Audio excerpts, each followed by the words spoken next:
Hi guys, hi everyone. Today I'm here with another famous historic story. Today is another famous tale, which is known as the tale of Sawney Bean, which is also a very bloody gory story. So if you don't really like that kind of stuff, then I don't really recommend you watching this video. So let's just get started, shall we? So the tale of Sawney Bean is the story of one of the world's most famous cannibals. There's been total of kind of 5 Hollywood kind of movies that were based on the gruesome tale of Sawney Bean.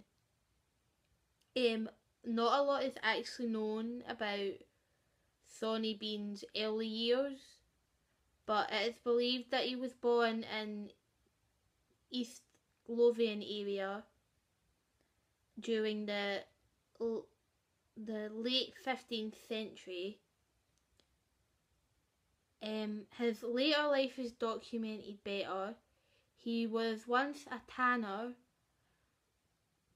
and he later decided to move to Ayrshire, where he met his wife, and the two of them got married.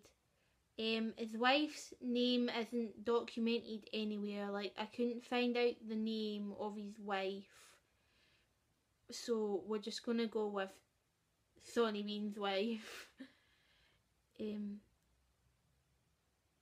After him and his wife got married, they couldn't afford to actually live in a proper house, so they ended up moving into Benane Cave in Ayrshire.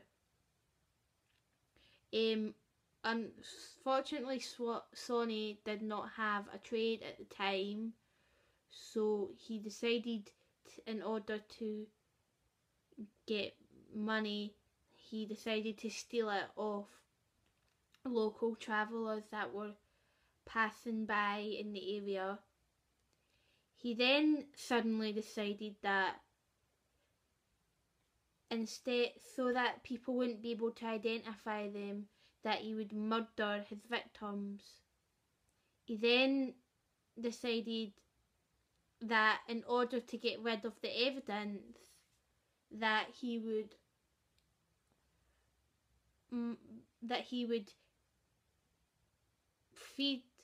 cut up the bodies and feed the flesh and the meat to him and his wife. And oh, what a guy! He decided that, instead of going to my local shop, let's just kill and eat somebody for dinner, and that means I don't need to go to the local shop. Whoopee! Some people are just so messed up. And then, so the cave that they lived in is in Ballantrae in Ayrshire, and is able to be visited by visitors. If you ever are in Scotland and decide to visit Sawney Bean's cave, you actually can visit it. The cave it's a rather large cave.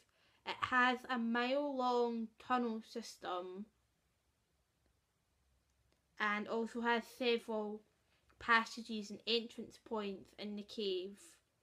So it was really kind of big and had plenty of places to hide for Sawney Bean and his life at the time.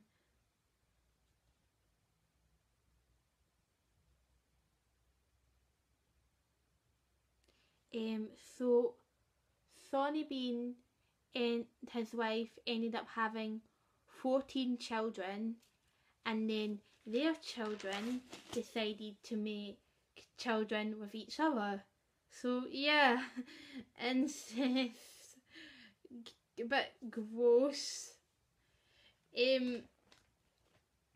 and just lovely, their children decided to have, well, their children basically had a bloodthirsty craving for human flesh and all.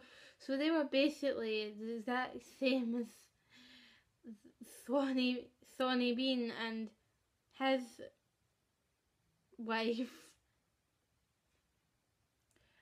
And basically, as the family got bigger, they got hungrier and required more meat. So the family decided to go around killing lots of travellers. Often what they'd do is they'd kill the people, they'd rob and kill the people, then they'd chop them up, and then they'd take them to the cave and they'd salt and pickle their flesh, then they'd cook it on an open fire and eat it.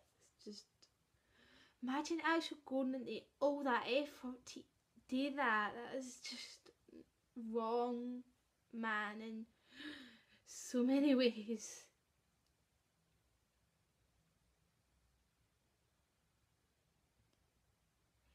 By this point, body parts were actually washing up on local beaches in the area, and this began to make people ask a lot of questions.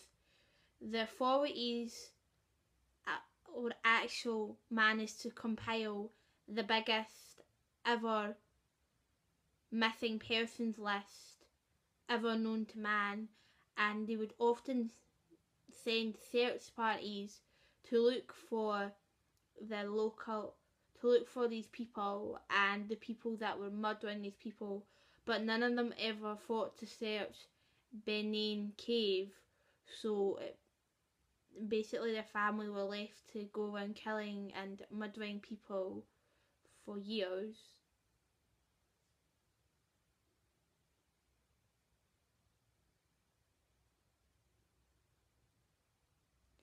After many years, the family began to get a lot bigger and a lot hungrier, and before you know it, Sonny Bean had got himself like a small army of cannibals, and they were hunting and killing people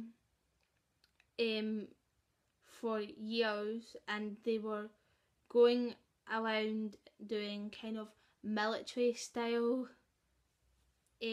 operations that was led by Sonny Bean himself, and he would operate these missions, and they would ambush like dozens of people at a time and trap them and then like kill them all and then eat them.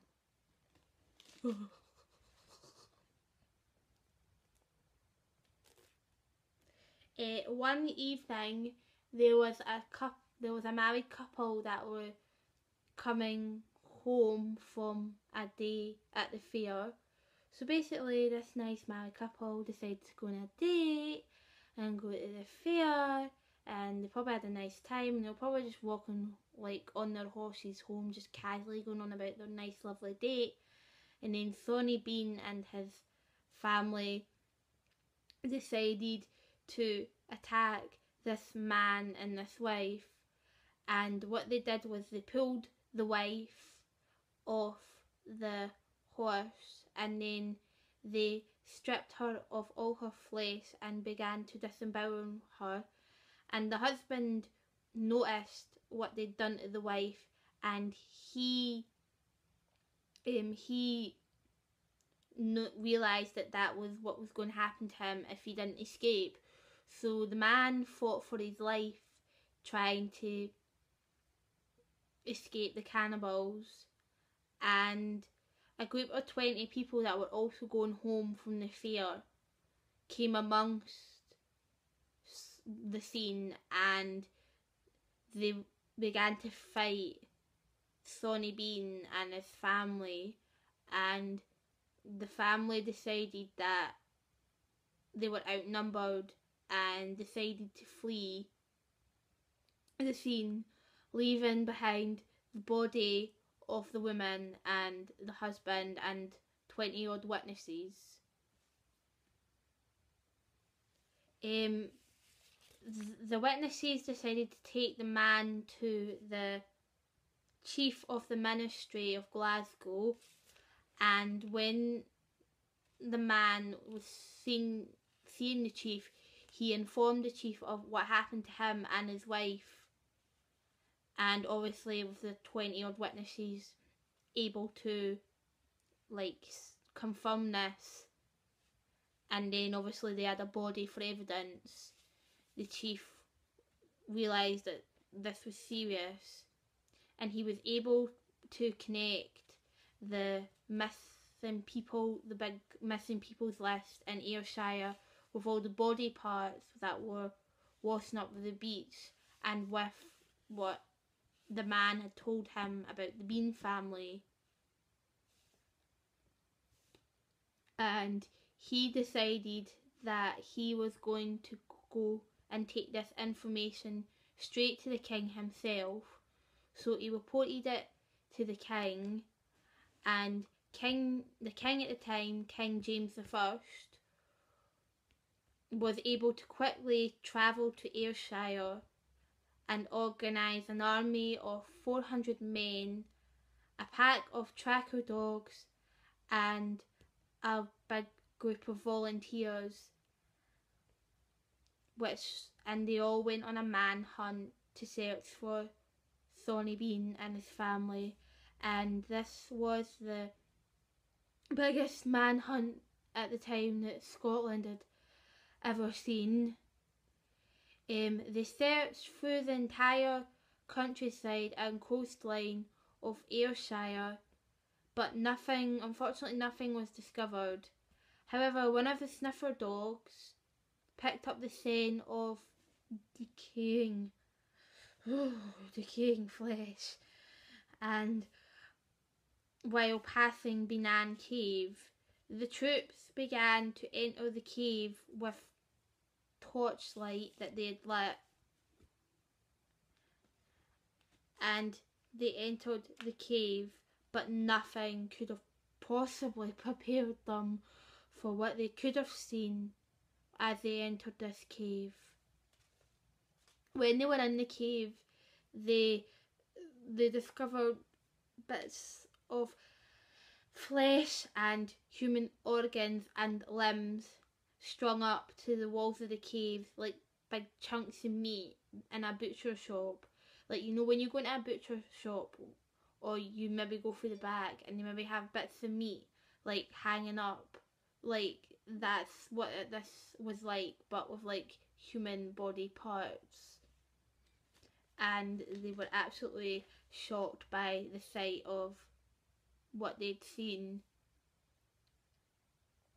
They fought the Bean. They fought the Bean family, and they also discovered in the cave like piles of clothes of like the murder victims, and they found piles of jewellery, watches, rings, as well as shoes and bones of the murder victims in different sections of the cave.